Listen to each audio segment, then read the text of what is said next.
શ્રી કૃષ્ણ જય એમનો બહુચર. આજે માક્ષર સુદ બીજ બહુચર માનો પ્રાગટ્ય દિવસ છે.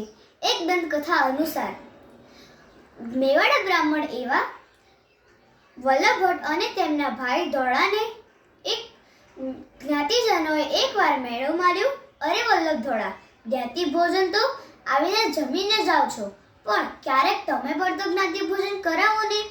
ભટજી કાંઈક સમજે અને કંઈક બોલે તેના પહેલા એક બ્રાહ્મણ બોલી ઉઠ્યા, અરે ભટજી તો આખી નાતને જમાડશે, એ પણ માક્ષર સુદ બીજના દિવસે રસ રોટલીનો જમણ કરાવશે.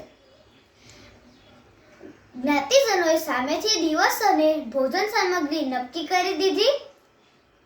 ભટજીને તો ચિંતા સતાવા લાગી, હવે કરવું શું? પણ જેના માથે સ્વયંમાં બહુચરનો હાથ હોય તેના જીવનમાં ભલું શું અશક્ય હોય? માક્ષર સુદ બીજનો દિવસ આવ્યો.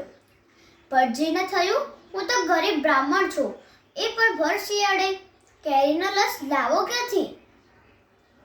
બપોરનો સમય થયો. વલ્લભ અને ધોળા માના નામનું સ્મરણ કરવામાં લીન થઈ ગયા અને કહેવાય છે કે તે સમય સ્વયંમાં બહુચર વલ્લભ રૂપે અને નારસિંહ દાદા ધોળા રૂપે નવાપુરાની ભૂમિ પર આવ્યા અને આખી નાતને રસ રોટલીનું જમણ કરાવ્યું.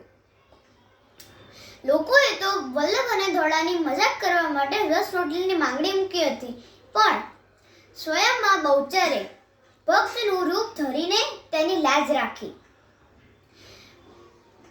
નાત આખી જમીને પાછી ફરી રહી હતી ત્યારે તેમને રસ્તામાં વલ્લભ અને ધોળા મળ્યા અને આખી ઘટનાની જાણ થઈ.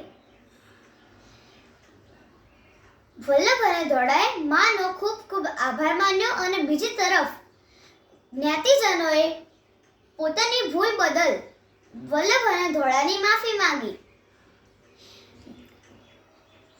ભક્તની લાજ રાખવા જે દિવસે ત્રિપુર સુંદરી બહુચરમાં ભૂમિ પર પધાર્યા તે દિવસ હતો માક્ષર સુદ બીજનો. તેથી જ આ કારણ આ દિવસે ગુજરાતમાં નહીં પણ વિશ્વના તમામ બહુચર માના મંદિરમાં મહાઉત્સવનું આયોજન થાય છે અને માને રસ રોટલીનો ભોગ ધરાવવામાં આવે છે. જય માતાજી.